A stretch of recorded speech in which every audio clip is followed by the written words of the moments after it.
Okay, microphone ready? Let's go. Hi guys, I just wanted to create a short video showing how I would trace a recursive function and use that to explain what a non-tail recursive implementation might look like and behave, as well as how a recursive implementation might look like and behave. So the code you see on the left is something that I've prepared. Hopefully in this video we are able to recreate this and I'm able to explain to you the difference between a non-tail recursive implementation and a tail recursive implementation. So here I've created, what I'll do is I'll create a new file and then let's just re-implement the whole code that you saw on the left side of the screen. If you don't wanna watch this video, then I'll also upload the code that you saw in our Moodle site so you can play around with it. Okay, so what's the first thing that I wanted to do? I wanted to first make sure that you know what happens when a function returns. So say for example, we define a function, let's call it fn, that takes a parameter n, and then what it does, it just returns 1. So this is a function that takes as its parameter any type of integer. Well, the intuition is n is a number, and then whatever it is, it returns 1. Now let me try to continue the code and say fn of 256. Alright, I'll save this and I'll try to interpret the program. py python r2.py. r2.py is the name of our file. So I ask students, what's the output of this code? I often get two answers. First is a group of students that says, let's say, Nate, it will not print anything. And then I have another group of students that would say, okay, it prints 1 because you have invoked the fn function. Let's try to run this and see what it does. There. Notice that it did not print anything. It just affirmed to us that our program was error-free, but it did not print anything. Because what return does is it substitutes whatever is returned to the actual function call, to this whole thing. This whole thing is gonna be replaced by this one. So it's as if that's what happened. And of course, when you just have 1 here, it won't get printed out because as per the Python programming language, you do need a print statement in order to print things out. So what am I getting at? I think what I just wanted to make clear from the get-go is that fn256 is not gonna be the same as print fn256. And that's because when you return something, it's literally just taking what gets returned and replacing the function call in the program body. So this one that you see here is not this number 1 that got outputted in the CMD that you see here is not a result of line 6 but rather a result of line 7. So please just bear that in mind, because the next thing that I wanted to show you is our first recursive function that has no return statement. What does that look like? So let's try to define a countdown function, and for this it also takes as its parameters I think someone might have broken the glass. But so let's try to take as its parameter 1 number, and then what we need to do is to say if n is equivalent to 0, then we want to print, let's just print boom. The intuition is you count down towards an explosion, so print boom. Else you wanna print whatever is the value of n, so because you're counting down 10, 9, 8, and then after printing the value you try to call the function again, but this time not anymore the same number. You want to call the number below it. So because if you just do this, it's like 10, 10, 10, 10. Now that you have a recursive call, and then the new parameter of that recursive call is 1 less than the previous number that you have, then you end up mimicking the behavior of a count now. So 10, 9, 8 until you reach 0, and then you have boom. Now, again, I'm gonna do this. Countdown, 5 na lang, so that it's not too long. Count down 5 and then I'll save it. Now, I'll ask you again, what do you think is the output of this code? And you might say, okay, FN256 hindi siya nag-print. There's no output. So, I think this will have no output too. Well, let's see. If I try to run this, assuming that it is error-free, we get this output.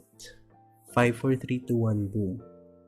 And then you might say, Nate, sabi mo, you said that if the only thing that return does is returns whatever is the value that gets returned. It's used to replace the function call in the program body. Yes, you're correct. Notice here that there's no return statement. So this is an example of a recursive call that has no return statement. Technically, wala kang ni-substitute. So what happens here is at each iteration you're printing a thing, which gives you the illusion of iteration, even though you're doing recursion. Because it's a recursion when, as I will try to later on demonstrate, there's a stage of expansion and collapse, and then once the collapse is done, that's the only time you print things. So it's essentially, if you can imagine, if you do recursion with the return statement, it allows you to sort of evaluate things backwards. But I'll demonstrate what I mean.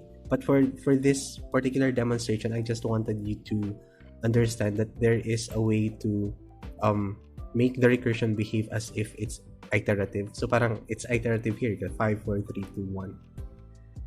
And it's really about positioning the print statements strategically so that you achieve that iterative behavior. So this is a recursive function with no return statement. Walang return statement, but we do get to print things out by inserting print statements in between. Okay, that's what I wanted to demo, because let me try labeling this by saying this is a non-tail-recursive factorial. Alright, some of you may have already seen this in the racket example. For those who have not explored the racket example and don't wish to explore it because it's too complicated, then this part is for you. When we say a factorial, so factorial, what's the factorial of... Oh, let's write it this way. What's the factorial of 5? Well, the factorial of 5 is just you take 5, that's the input, you multiply it by 4, by 3, by 2, by 1, and you get the factorial 1 2. So in coding terms, we say we can create a function, and I'm now going to use recursion. Def, let's call it factorial, the first implementation of our factorial, where we take as an input the first number that we have, and then the conditions are for us to check if n is already equal to 1. Because if it is, then let's just return 1. This is gonna be parang pareho dun sa taas, di ba? Return 1. And we'll try to see why that is in a bit. Else, we wanna return, ano nangyari dito? Well, I'm returning whatever is the value of n times the factorial of n minus 1. Similar to this one. So parang that we're combining return 1, return n minus 1. So in this case, we want return n as per the factorial definition multiplied by the factorial of n minus 1. Alright, that's neat. So let's try to see if that works. Factorial 1 of 5. Save that. I'm checking if we have errors. I think there's none. Let's try to run this again.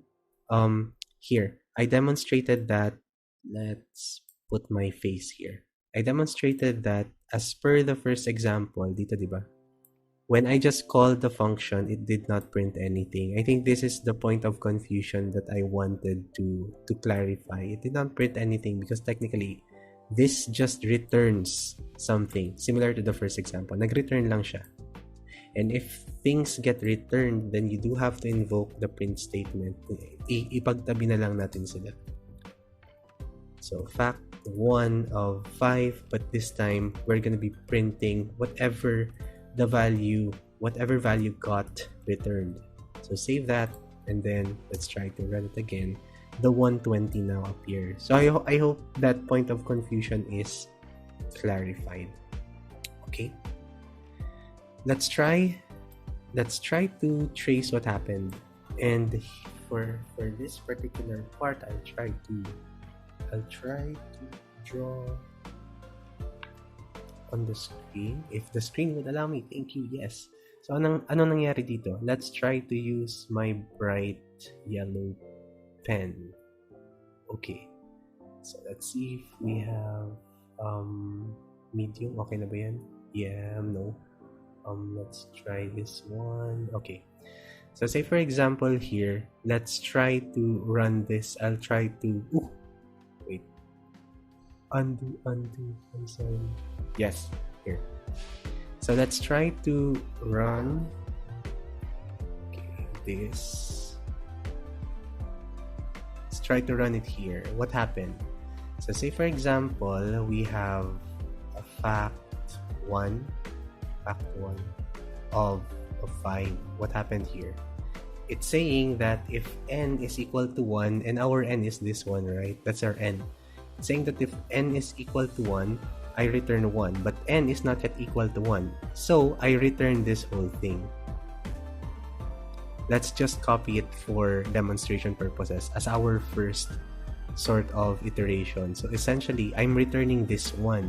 So I'm returning n times fact 1 of, sorry, not yet 4. We're not yet substituting. We want to show n minus 1. So n times fact 1 of n minus 1, which if we substitute would really just be, since in this iteration n is 5, so this is going to be 5 times factorial of 5 minus 1, that's 4. So this is what we mean by return. This is the thing that got returned after the first iteration. This is the thing that got returned. Alright? And then you might say, so what is gonna happen next? Well, you wanna think about the computer, because the computer, your computer, cannot yet process this. Why? Because it's not yet composed of just numbers and operands. Numbers and operands, 1, 2, 3, 4, 5, operands plus, times, minus, divide. So it will try to ask you, Nate, ano to? The computer will ask, what is this? Because I can't evaluate that. And so what the computer does is, it suspends the calculation until everything that's in the calculation is already numbers and operands. In other words, it will try to run this to figure out if it ends at a number. So, in terms of the iteration, what will happen? So, iteration number 2, what it does would be to evaluate this. Another call to the factorial. So, fact 1 yan na. I'll not anymore put the number so that it's clear, but that's fact 1. So, fact 1, but now the input is 4. What happens here? 4 is not equal to 1, so I'll not return 1. Let me go ahead and return this again. So if I'm returning that again for this one, this becomes 4, because that's my new n, times the factorial of 4 minus 1 is 3. Right? That's the thing that got returned during the second iteration. However, please don't forget na may 5 ka dito, which was the result of the first iteration. It will carry over. And so for the third iteration, you have 5 times 4 times, now it's gonna be, as you can spot the pattern, 3 is not yet equal to 1, so there's no point returning 1. You return 3 times the factorial of 2, which is 3 minus 1. And of course, now the pattern is getting clearer times 3. This should be evaluated again because the computer is still sad, it cannot understand. So this is gonna be factorial, sorry, that's gonna be undo. It's gonna be 2 times factorial of 1. Okay, so an interesting thing happens here because when the computer again, I can't understand this, ano to? So during your 5th iteration, let me just put it here kasi may white, hirap basahin. That's 5. During your 5th iteration, what happens is you have 5 times 4 times 3 times 2 here times, ano ba? This would run again. And then since our n is already 1, it fits the first if statement. And so 1 gets returned. Here you have 1. Okay. And then, interestingly, lahat na siya numbers. Everything is numbers and operands. So the computer says, okay, I can work with that na. Let me try to go ahead and evaluate. And it will not evaluate, parang you might think na it will evaluate it as, okay, let me get the answer na. No. That's not how the computer does it for recursive functions. Because the again, if you recall, the notebook recursive functions operate under what we call a stack, a function called a call stack. So what it does is it expands and expands and expands. It took note of the steps of expansion. So in order to evaluate, it must work backwards from the expansion towards a singular value. And let me try to sketch what that would look like exactly. This is iteration 6. So we have 5 times 4 times 3. This is gonna be times 2, meaning I've collapsed 2 times 1. During the 7th iteration, this is gonna be 5 times 4 times 6 with 3 and 2 collapsed. During the 8th iteration, that's gonna be 5 times, 6 times 4 is 24. Okay. And then during the 9th iteration, that's gonna be 24. 24 times 5 is gonna be 120. Alright. Okay. So there is a 0. That's the call. 0th iteration. Notice that there is a period of expansion and a period of collapse. Alright, the other thing that so that's how the recursive function is getting traced. The other thing that I wanted to highlight was that the number of iterations is actually your big O. Right? So in this case, the input was 5, as we can see here. The input was 5, and the iterations taken in order to process that was around 10. So it's roughly around twice the size of the input. So we can safely say that this particular algorithm for computing the factorial of a number is big O of, so about, we can say that this is big O of 2n, which could again be simplified to big O of n. I think we will try to cover this, why the simplification to n happens, but that's where you got it. That's the time complexity of this particular algorithm. Now I'm gonna choose another color because I think this is also important for you to see. Notice that this follows some kind of a grid-like pattern. So this is one grid. Sorry, spoiler. The horizontal expansion could give you an idea of the amount of space the algorithm is consuming. So here you can say na, okay, this is one space, that's one memory space. This is another memory space, right? Yun, up until fact 4. This is another memory space. Yes. This is another memory space. Isa pa siya. That's another memory space. Okay. So, in effect, we have 1, 2, 3, 4, 5. 5 memory spaces. Then we can say that the consumption of space in terms of space complexity is O of n as well. Kasi yung input mo nga 5, your input is 5, and the space required for the stack to expand is also 5.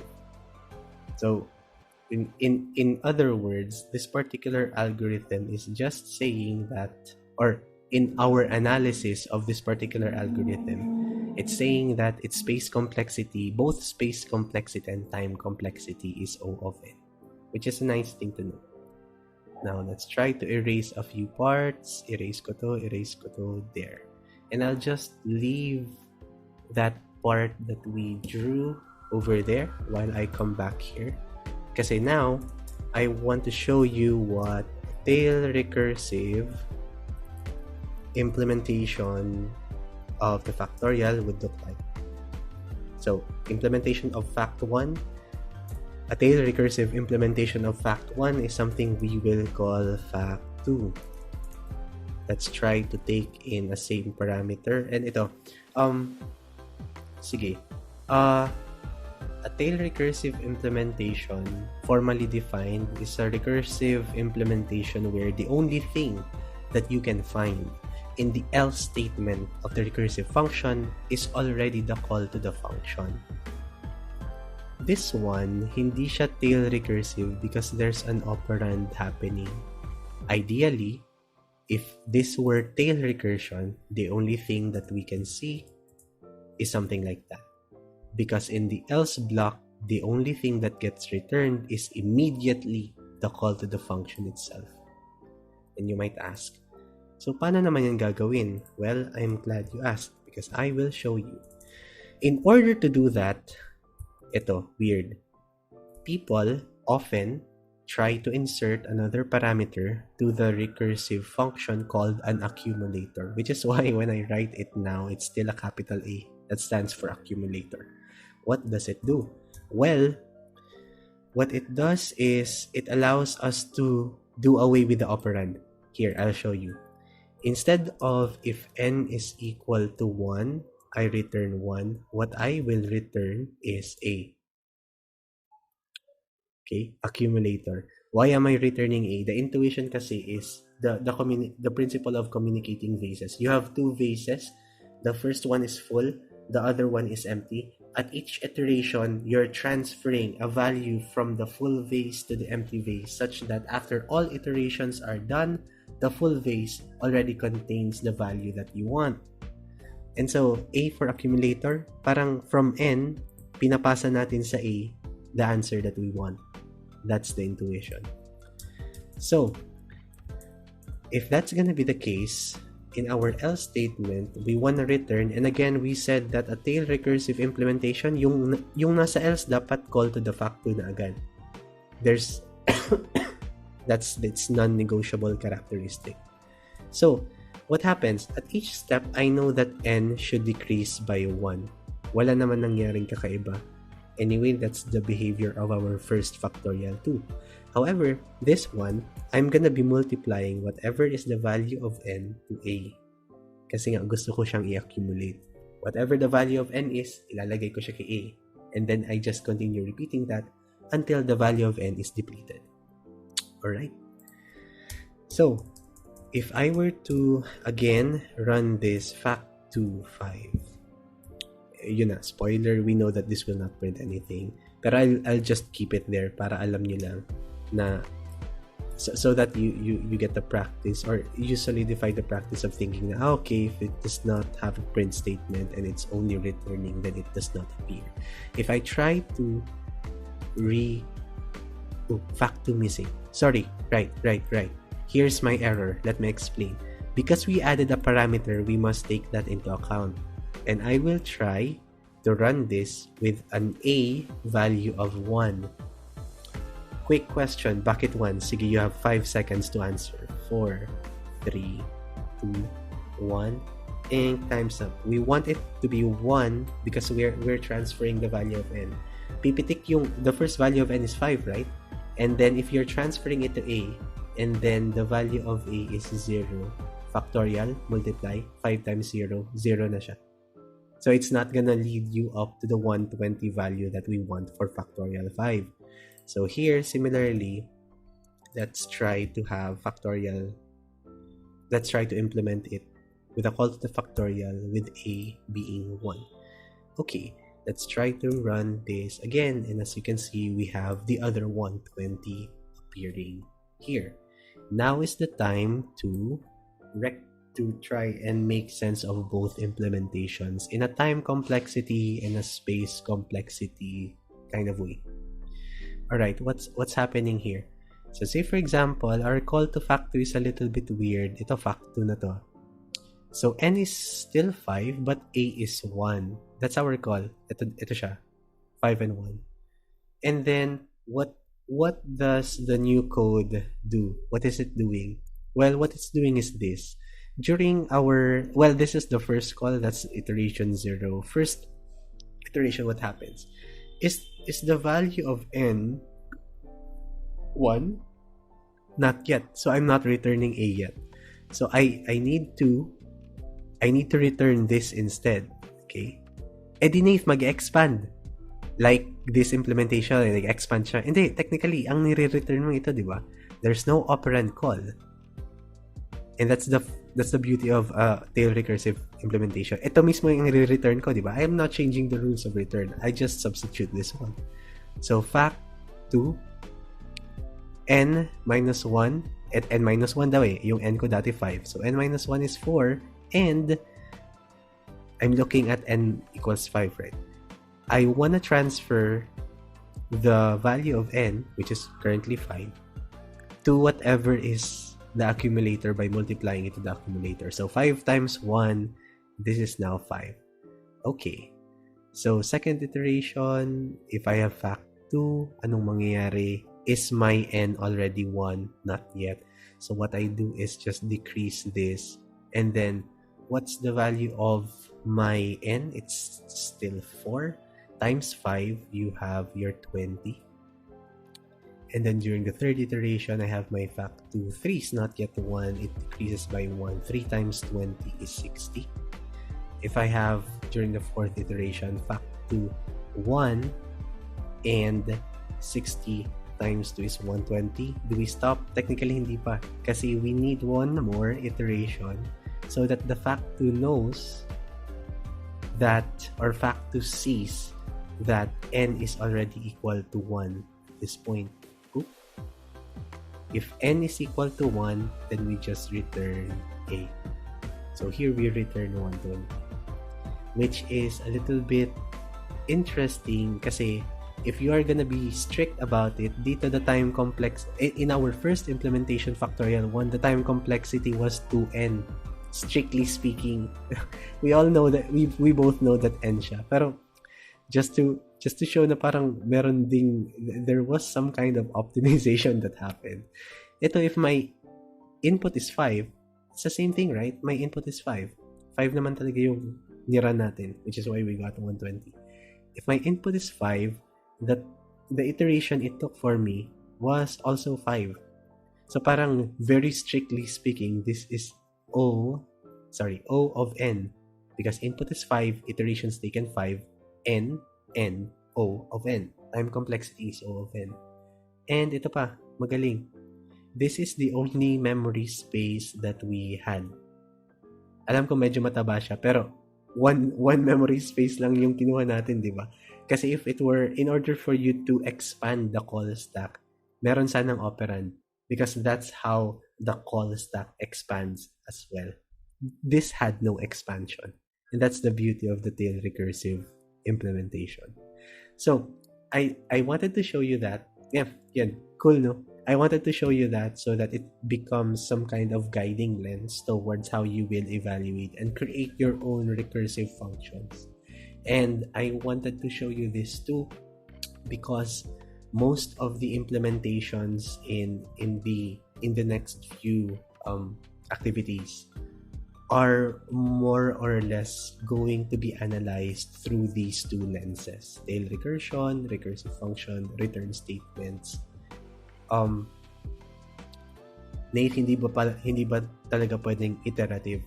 Well, pwede mong gawa ng paraan, pero as you have seen in the first notebook, the goal of the recursive implementation is for the programmer to be at ease in interpreting and extending these algorithms. So better na you can, reason using them as early as now. Yun lang. We will discuss this more in the sync session, but I just wanted to show you this one and I wanted to record it so that you can go back to it anytime that you might need a refresher on recursion. Thank you for your attention. I'll see you in the sync session tomorrow.